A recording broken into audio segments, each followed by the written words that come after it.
Ruby Lopez. And I'm Brendan Moran. Welcome to Creek Currents. Today I show you the newest way to get around town. Plus, we'll see how the Bedford Gallery threw the party of the year for the artist of the century. But first, ever wonder what it takes to manage a city of over 70,000 citizens? I meet the man with the answers.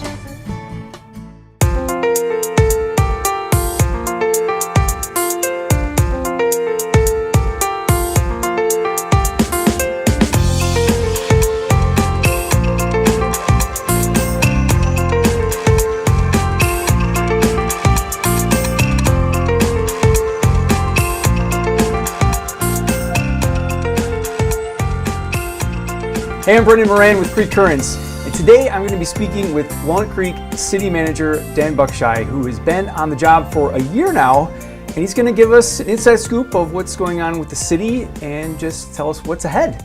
So Dan, thank you for being here. Yeah, absolutely. Thanks for taking the time to meet with me today. Well, you bet. So the first question is really tough. What is the role of a city manager?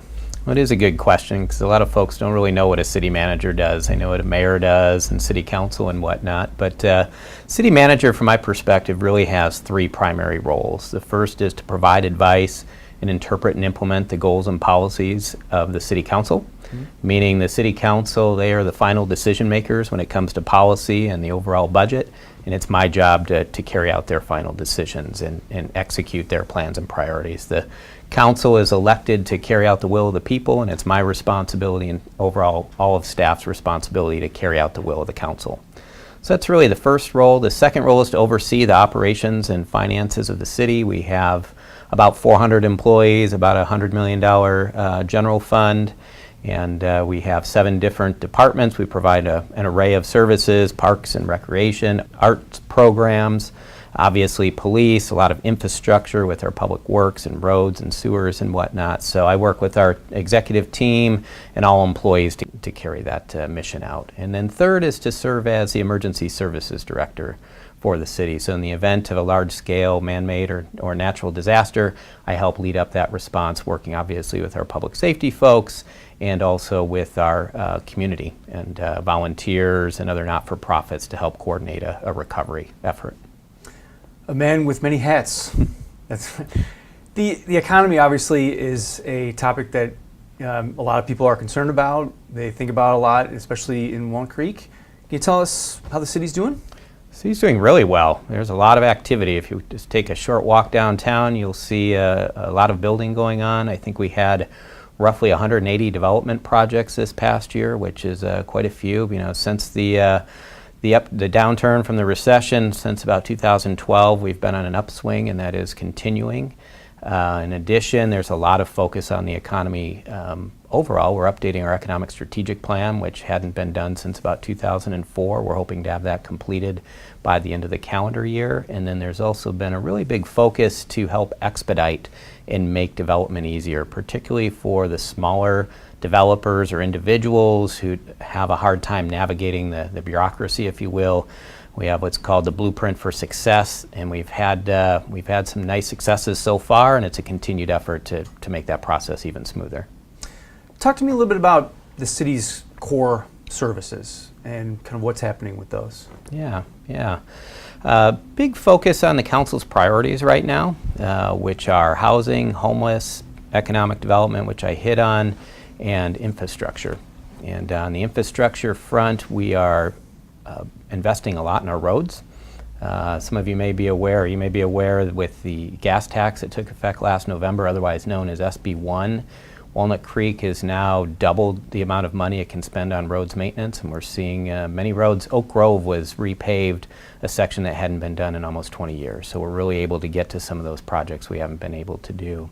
In addition, there are 4 community centers that we are working through a process right now. We're doing some community outreach for what that should look like. They're nearing the end of their useful life. It will be a big investment at some point to replace those 4 facilities, and we want to make sure we get it right so that they'll last and serve the community for at least another 50 years. So those are a few things that are happening right now in core service. Of course, police department, very active. We implemented body-worn cameras at the start of the new year. That's really helped in connecting with the public and furthering transparency. And it's worth noting that our police chief, Tom Chaplin, was named the Chief of the Year by the Police Chiefs Association amongst his peers. So it was a great honor and nice recognition for Walnut Creek as well. Yeah, I agree. Yeah. You may have touched on one or two of these before, but what would you say are the city's biggest challenges? Yeah, we have a few. We've seen an uptick in homelessness over the last couple years, and we're really trying to put some programs in place to help folks and get them back on their feet, and yet keep the downtown a very vibrant area and a place in which folks want to come visit, which is still the case. Downtown is very, very active. And we do have some budget challenges on the horizon, as has been discussed in the press rather widely. There are a lot of pension cost increases that are hitting now and will continue to rise for the next few years, and Walnut Creek is no exception. We're feeling that. Our most recent budget, we had to close about a $2 million gap, and we're projecting budget gaps for the next few years. So that'll be a big focal point, and folks will be hearing more about that. We're going to be doing more outreach over the next year on the budget overall. So Dan, tell me, how has the first year been? You know, it's been a great year. My family is acclimating well. Everybody here in the community has been very welcoming, which has been made the transition very easy for all of us. It was a fairly significant move. We were in San Luis Obispo for 15 years. Wow. And starting fresh here, great opportunity, and it couldn't have gone better. The community, from a job perspective, the organization, it's a great place to work. Folks are very welcoming. Folks are very dedicated employees here at the city, and really have a strong connection with the city, which makes my job easier and all that much more rewarding. So it's off to a great start. Yeah. Lastly, Dan, what got you interested in working for local government like this? You know, it really boiled down for me. I got my midlife crisis out of the way early on in my career. Hopefully that's the only one. And it boiled down to me as I really wanted to have the opportunity to make a difference each and every day. And that's something I take to heart here at the city.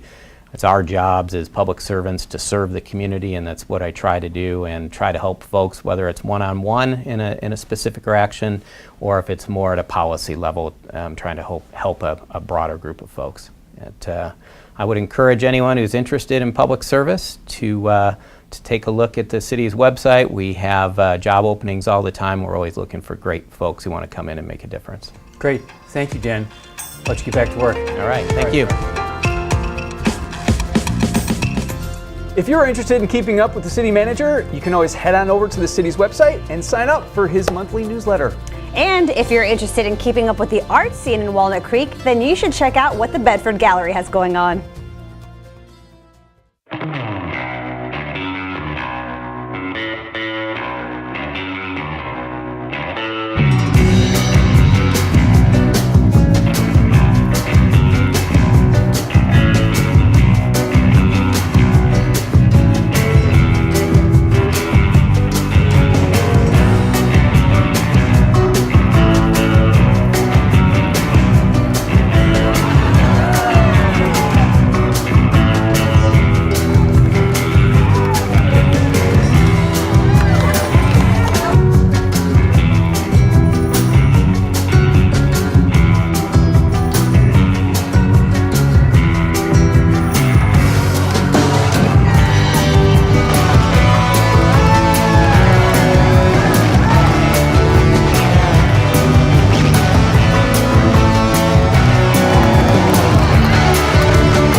And while you're at the Lesher Center checking out the World of Frida exhibit, make sure to stick around for the musical Mamma Mia, which is playing there through October 7th. Now, I did not know you were an ABBA fan. Few people do. Okay, well now maybe you're out in the town or just going to work. You might want to consider cycling, and here is why. On behalf of the City of Walnut Creek, I am delighted to welcome you to our city's celebration of this year's Bike to Work Day, but also to our launch of the Phase 2 pilot of the Lime Bike Bike Share program. I'm sure none of you would be surprised to hear that traffic congestion is a top concern across the community. Walnut Creek is at the hub of the East Bay and Contra Costa, which is great for business and our local economy, but can be a real frustration if you're sitting in your car in traffic on Ignacio Valley Road. As a city, we work hard over the years to provide safe and convenient ways to get around town without needing to sit in your car. Biking is one of those alternatives, and the Lime Bike Bike Share program is a cutting-edge way that we are offering the community to be able to reduce their time sitting in their car.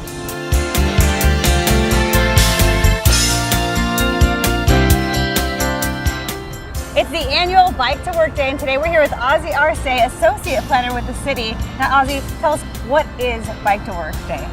Well, Bike to Work Day is an annual event. It happens throughout the Bay Area. Today it's on May 10th. And it's simply that. It's a day where folks decide to leave their car at home and choose to bike to work. Okay, and we have all these fantastic refreshments behind Yes. us and giveaways. So what are we doing here at this stop today? So this is an Energizer station, and they happen throughout the entire Bay Area. And what we do here is we give out educational materials, some snacks, some goodies, essentially encouraging folks to bike to work every day. I know that Bike to Work only happens today, but Energizer stations here are to not only provide information, but to provide a place for folks to ask questions about biking facility to city staff, and encourage folks to do it, like I said, on a daily basis. So why are events like this so important?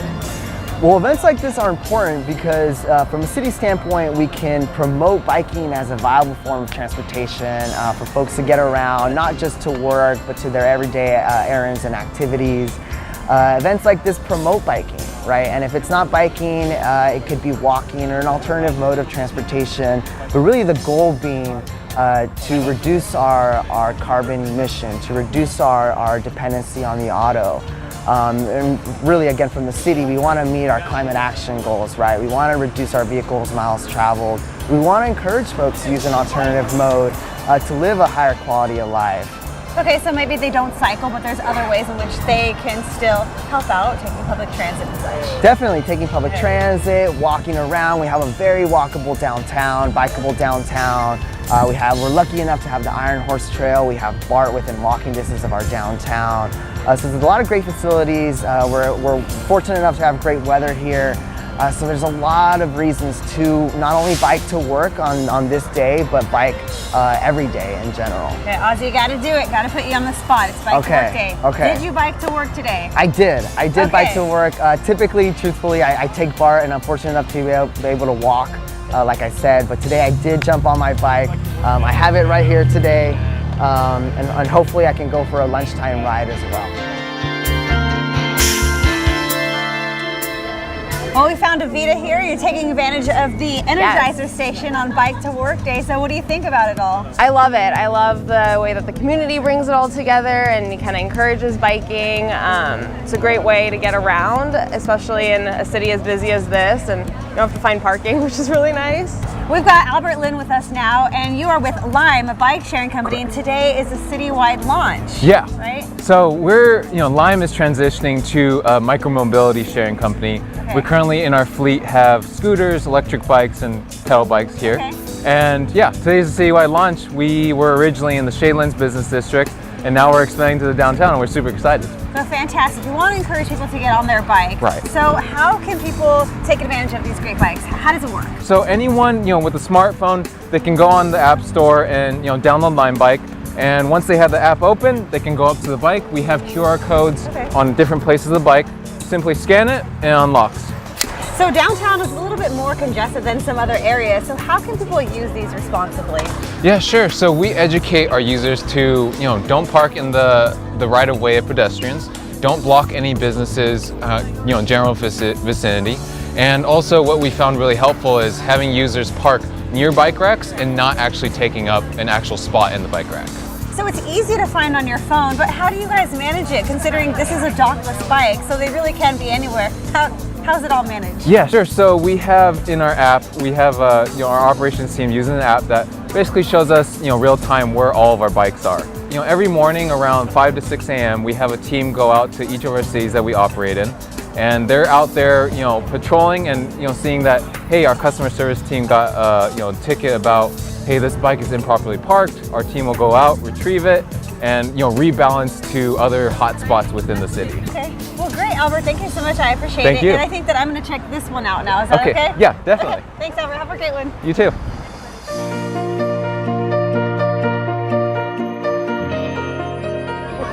We're now chatting with Melissa Ward. Now, you are the chair for the Transportation Commission of Walnut Creek. Yeah. And of course, we're celebrating Bike to Work Day today, and we have this great new bike sharing program. So talk to us about today and why programs like this are so important to the city. Well, the Transportation Commission is really excited about the Bike to Work Day and the expansion of the Lime Bike program. I mean, my office is in the Shadelands Office Park, and I've been so excited to see these bikes available so that we can hop on them and do little errands around, and to have that be expanded to the downtown Walnut Creek area has just been amazing, because now people won't have to park, they won't have to drive downtown, they'll be able to just hop on bikes and get all around our wonderful downtown area to take advantage of all the restaurants and shops and do their errands while they're downtown without looking for parking. Yeah. What could be better? I mean, it's just so much fun, and I think everybody's really excited about the opportunity to have bikes everywhere that everyone can use. And it's so easy and simple, just really fun.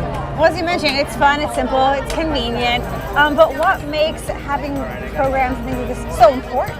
Well, for example, I don't really have a bike that I use on a regular basis, and so this is something like I don't have to invest in the bike, I don't have to store it, I don't have to worry about it. Whenever I need it, the bike is there and it's available to me, and I just use my app, and there you go, and you don't even have to think about it, because there's so many of them available, and it's so easy that it's just anybody can use them, and that's really amazing to expand that availability of biking to everybody in the community. Well, this year's Bike to Work Day was a success. Now, if you'd like some more information on the Bike Share program or Bike to Work Day in general, you can head on over to the city's website, and I'll see you around town. Walnut Creek Recreation is also helping people get around town, and right now they're offering free rides to senior club members with the ride-sharing app Lyft. Head on over to the Senior Center in Civic Park, or just give them a call to find out more. And we'll see you next time on Creek Currents.